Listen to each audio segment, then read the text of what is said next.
नमस्ते सदा वसले मातृभूमि। हम लोग चर्चा करने जा रहे हैं भारत के एक कोर विषय पर। और भारत का ये जो कोर विषय है, यही सबसे बड़ी समस्या भारत की है। भारत में ऐसा कहते हैं कि मुसलमानों के आने से पहले जाति व्यवस्था एक समस्या थी। ऐसा मेरा मानना नहीं है। भारत में जाति व्यवस्था एक मैनेजमेंट था और डिस्ट्रीब्यूशन ऑफ वर्क था। वैदिक काल में अगर इसको हम कहें तो वो एक ही परिवार में चारों वर्ण हो सकते थे। बाद में वो जातियां बन गई।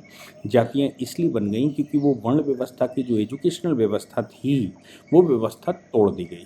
उसका श्रेय अगर किसी को जाता है तो वो मुसलमानों को जाता है, जिन्होंने भारत की गुरुकुल परंपरा को पूर्ण रूप से समाप्त करने का प्रयास किया। और परिणाम ये निकला कि हम वंशानुगत तरीके से आ गए, जबकि वर्ण व्यवस्था वंशानुगत नहीं है। वैश्य का बेटा हो सकता है ब्राह्मण।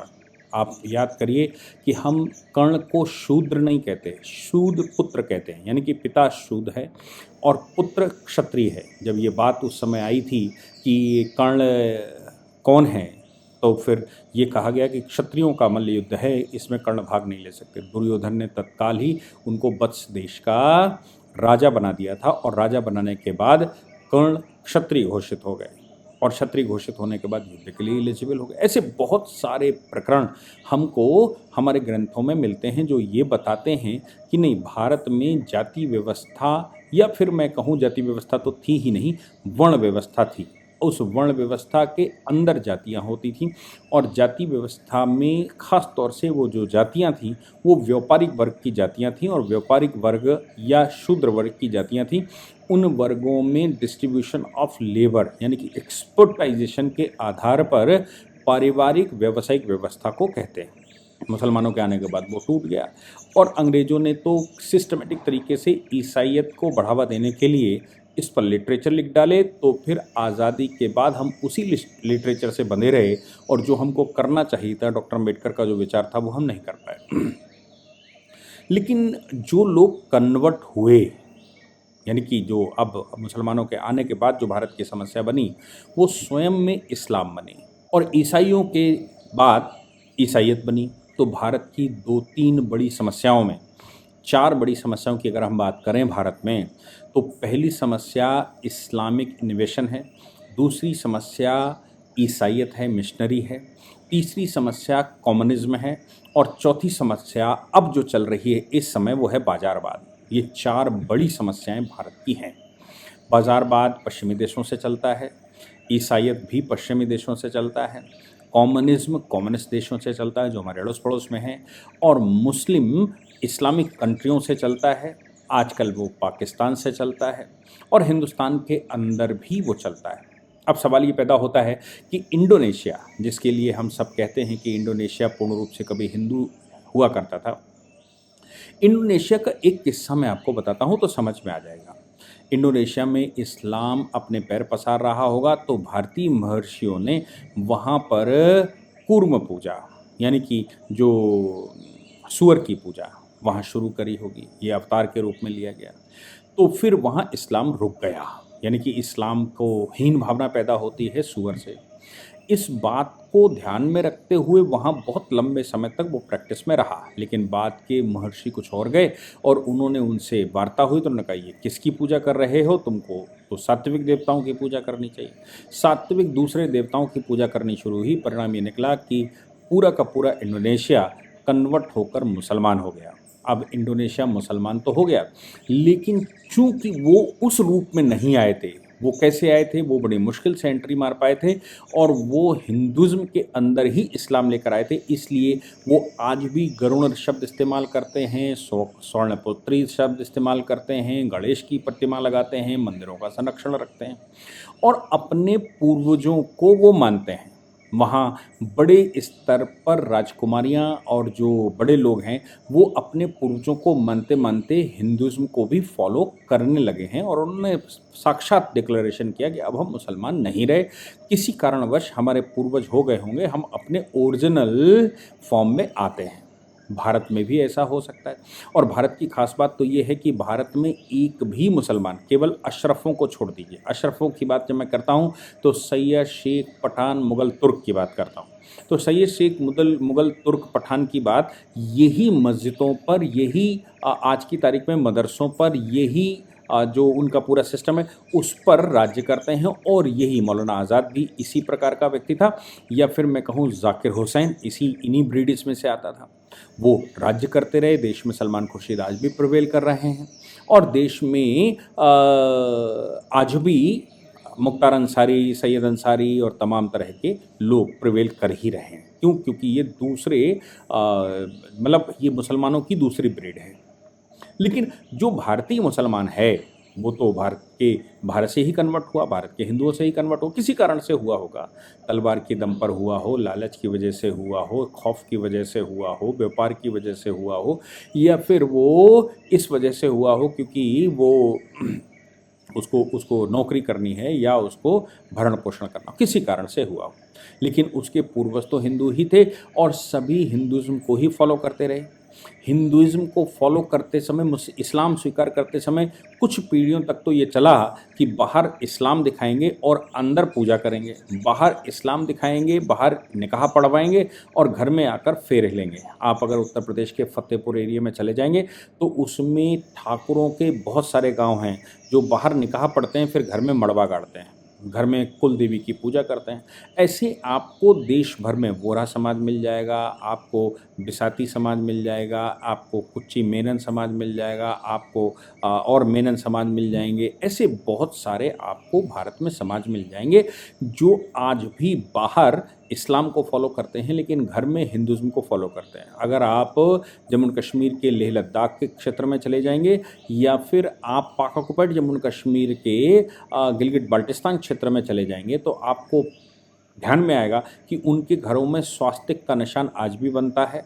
घरों में जो बैल बनते हैं उनके स्वास्तिक के निशान वाले कुछ चिन्ह टांगे जाते हैं, उनकी पहचान स्वास्तिक से होती है। वो बैलों को वैसे ही रखते हैं जैसे हिंदू रखते हैं। तो कुल मिलाकर उनकी प्रैक्टिसेस आज भी वैसे ही हैं। अब इस्लाम उन्होंने स्वीकार कर लिया होगा। लेकिन एक जो बात सामने आई वो ये आई कि आजकल इस समय जो एक बात चल रही है कि नहीं, इस्लाम तो साहब बहुत पहले से है और भारत में रहने वाले जो मुसलमान हैं वो मुसलमान इस्लामिक हैं, प्योर इस्लामिक हैं, और मुसलमान ऐसे हैं कि वो ये नहीं फॉलो किया, वो नहीं फॉलो किया। और साहब बहुत पहले आजकल तो कहा जाने लगा कि साहब आदम हव्वा भी भारत में ही पैदा हुए थे, आदम हव्वा भारत की संतान है और बाद में लोग भटक गए थे और ये हो गया था, वो हो गया था। इस तरह के बहुत सारे प्रकरण भारत में चलते हैं। लेकिन एक प्रकरण जो अभी हाल ही में आया कर्नाटक के धारवाड़ में आया है, और वो प्रकरण अगर आप सुनेंगे या उस तरह के कई प्रकरण अगर आप सुनेंगे तो आपको बिल्कुल निश्चित रूप से क्लैरिटी हो जाएगी कि वाकई में क्या है। एक शमशाद नाम का परिवार है, वो परिवार की औरतें, उनकी जो फैमिली की मेंबर्स हैं, फीमेल मेंबर्स हैं, वो एक मंदिर में पूजा पाठ करवाने गए। अब पूजा पाठ करवाने कहाँ गए? धारवाड़ के धानेश्वरी नगर के रहने वाले हैं, और पूजा पाठ करवाने के लिए वो कहते हैं कि हम साहब, चूँकि हम हिंदू से ही कन्वर्ट हैं, ये हम स्वीकार करते हैं कि हमारे पूर्वज सारे हिंदू थे, इसलिए हम हिंदू कस्टम को, हिंदू ट्रेडिशंस को बहुत लंबे समय से फॉलो करते आए। हमने इस्लाम स्वीकार कर लिया होगा तो क्या हुआ, हम जब बच्चा जन्म लेता है तो उसकी कुंडली भी दिखाते हैं और एस्ट्रोलॉजी को भी मानते हैं, इसलिए हम सारे क्रियाकलाप हिंदुओं की तरह ही करते हैं, मान्यताएं सब हिंदुओं की तरह हमने मान रखी हैं। लेकिन हाँ, हमने इस्लाम स्वीकार कर रखा है। अब कोई कहने वाला ये कह सकता है कि साहब तुम जब इतना सब कुछ मानते हो तो मुसलमान क्यों नहीं हो जाते, हिंदू क्यों नहीं हो जाते, ये क्यों नहीं हो जाते, वो क्यों नहीं हो जाते।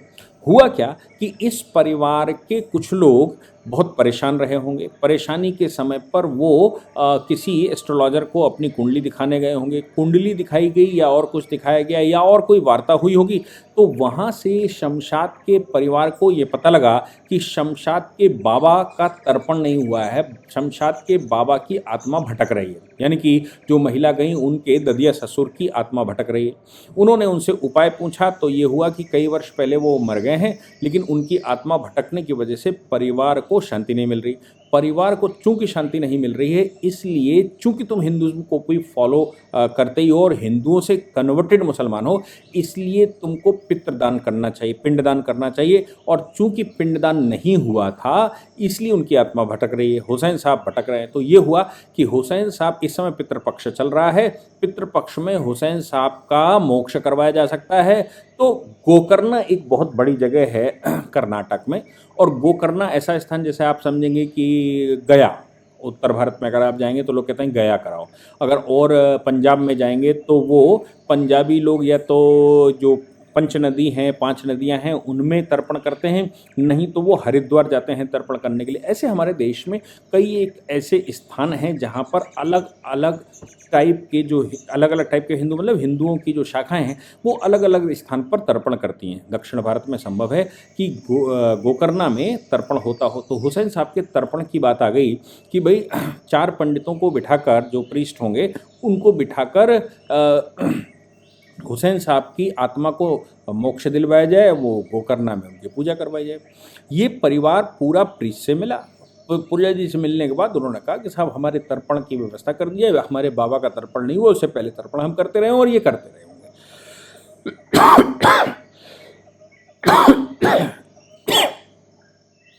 इस पर गोकर्णा के पुजारियों ने इनको बिठाकर जैसे हिंदू रीति रिवाज से तर्पण होता है वैसे तर्पण करवा दिया। और उस तर्पण के बाद इनसे जो दान करवाया जाता है, जो भी विधा अपनाई जाती है वो विधा अपना दी। पुजारी का कहना यह है कि जब ये लोग आए थे तो मुझे आश्चर्य हुआ क्योंकि इनको गणपति स्तोत्र पूरा याद था, दत्तात्रेय की उपासना पूरी परफॉर्म करना जानते थे। तो ये कहने को तो मुसलमान थे, लेकिन ये जो पूजा पाठ की हमारी पद्धतियां हैं वो पूरी करते आए हैं। और ऐसा उनका कहना था कि टीपू सुल्तान और बाकी के जो उनके कुनबे के लोग थे वो भी मंदिरों में, या उनके लिए भी बाकी के मुसलमान जो हिंदुओं से कन्वर्ट हुए थे वो उनके लिए कुछ न कुछ यहाँ पर मांगते रहे हैं, करते रहे हैं, ऐसा इनका कहना है। मैं ऐसा नहीं मानता, क्योंकि मैं क्लियर कर दूं, टीपू सुल्तान एक आक्रांता था। टीपू सुल्तान ने हिंदुओं के बहुत सारे घर उजाड़े हैं। टीपू सुल्तान ने बहुत कुछ गलत किया है। उसकी पिक्चर भले ही कैसी संभाल कर देने का प्रयास किया जा रहा हो देश में, लेकिन टीपू सुल्तान कोई बहुत अच्छा आदमी नहीं था। कन्वर्ट हो सकता है बाहर से, मैं नहीं जानता कि वो कैसा था, लेकिन हाँ ये है कि इनका कहना है कि टीपू सुल्तान के समय से ऐसा यहाँ चलता चला आ रहा है। जो मुसलमान बने वो सब पूजा पाठ करते आ रहे हैं।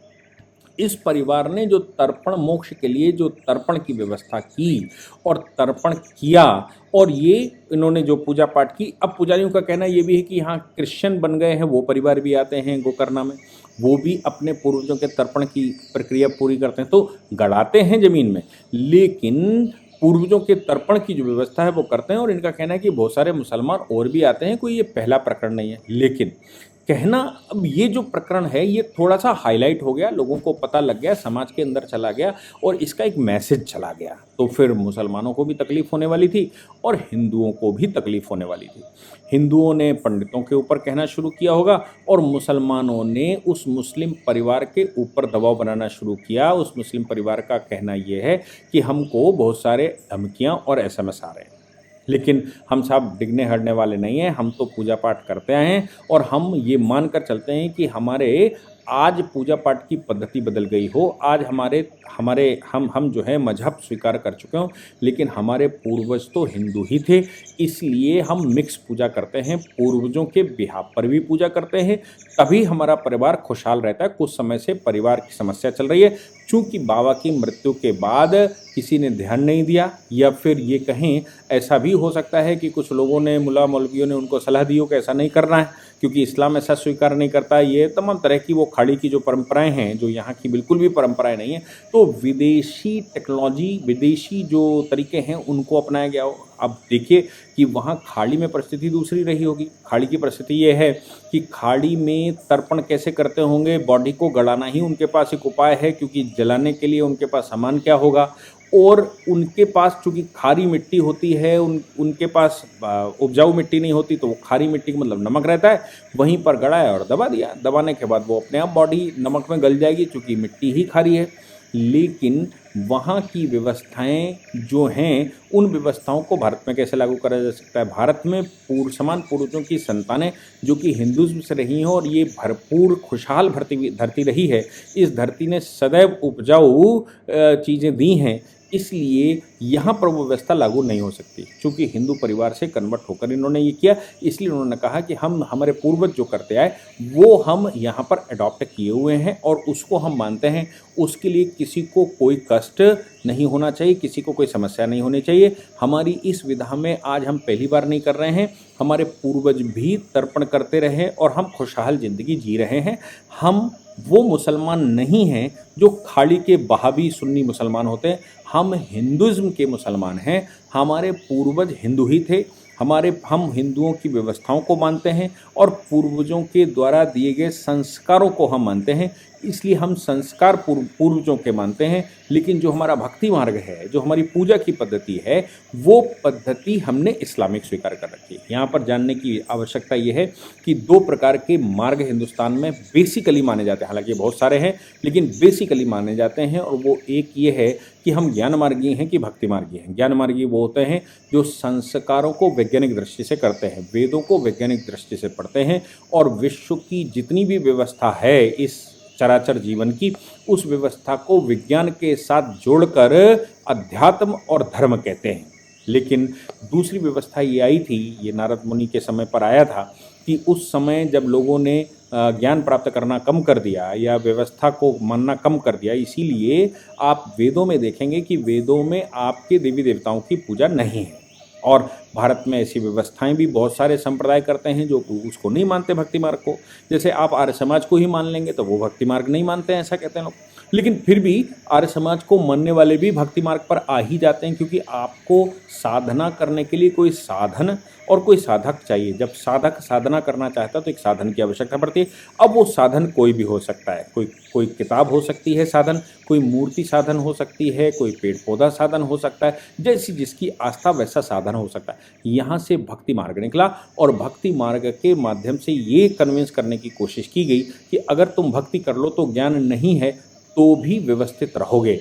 यानी कि भक्ति मार्ग स्वयं में इतना सशक्त है कि वो आपको रेगुलेट कर लेता है। लेकिन यहाँ पर भक्ति का मतलब इस्लाम, जिसको रिलीजन कहते हैं, लेकिन ज्ञान मार्ग जिसको धर्म कहते हैं, तो धर्म और रिलीजन में फ़र्क है। इसलिए भारतीय व्यवस्था तो धार्मिक व्यवस्था है, लेकिन धार्मिक व्यवस्था को मानने वाले भी सांप्रदायिक व्यवस्था को मानते हैं। उस सांप्रदायिक व्यवस्था में भगवान की भक्ति को छोड़कर उन्होंने दूसरे मतलब नए क्रिएशंस की भक्तियाँ शुरू कर दी। जो नए क्रिएशन की भक्तियाँ हुईं तो उस भक्ति से धर्म कैसे छूट जाएगा। इसलिए इस परिवार का जो मानना मेरे ख्याल से रहा होगा कि भाई परंपराएं और संस्कार तो हम पूर्वजों के मानते हैं, यानी कि वो भक्ति वैज्ञानिक तरीके से वो ज्ञान वैज्ञानिक तरीके से मानते हैं। लेकिन भक्ति मार्ग जो है, जो भक्ति है, जो भगवान की आराधना है, वो आराधना हम अल्लाह की करते हैं। यानी कि आराधना भारत में अगर हम कहते हैं कि 33 कोटि देवी देवता हैं तो 33 कोटि प्लस 1 और हो गया, कोई फ़र्क नहीं पड़ता। आप अल्लाह को मान लीजिए। आप देख रहे होंगे नए नए देवी देवताओं की हम पूजा पाठ करते ही हैं, कोई नई बात नहीं है इसमें।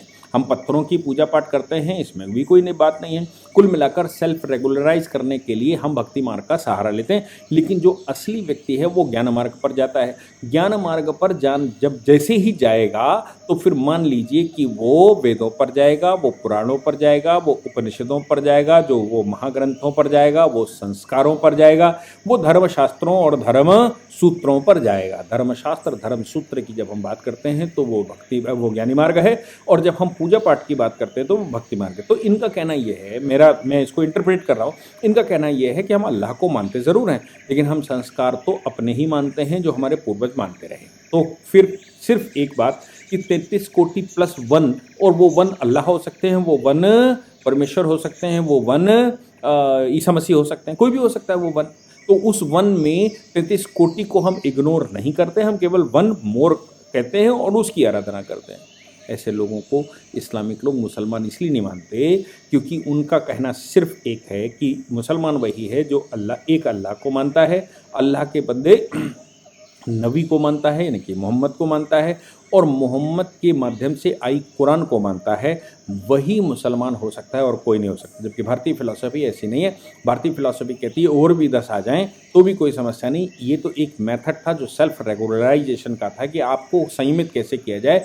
बाकी असली मार्ग तो ज्ञान मार्ग है, जो संस्कार हैं, जो हमारी संस्कृतियां हैं, जो हमारे यहाँ की व्यवस्था है, जो वे ऑफ लाइफ है। इसीलिए हिंदुज़्म को वे ऑफ लाइफ कहा जाता है, क्योंकि वही ओरिजिनल व्यवस्था है।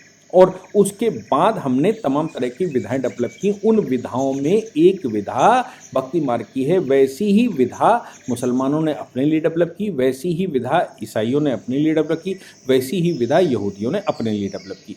यहाँ पर इनका मानना यह है कि हम अल्लाह की आराधना करते हैं, लेकिन संस्कार हम अपने पूर्वज के मानते हैं। ये बात ही हिंदुस्तान के मूल चरित्र की बात इन लोगों ने या इस प्रकार के लोग करते हैं। लेकिन मुसलमान तो इसको स्वीकार कर नहीं सकता, क्योंकि वो तो दूसरों को काफिर कहेगा और दूसरों को काफिर कह के वो उसका विरोध करेगा और उससे दुश्मनी करेगा। इसलिए ये जो गोकर्णा में पूजा पाठ हो रही है, ये पूजा को अप्रिशिएट करना चाहिए, इसको स्वागत करना चाहिए। बाकी जो इस तरह का कोई विषय नया आता है तो मैं आपको ज़रूर उस विषय से परिचित करवाऊंगा। जय हिंद, जय भारत, वंदे मातरम।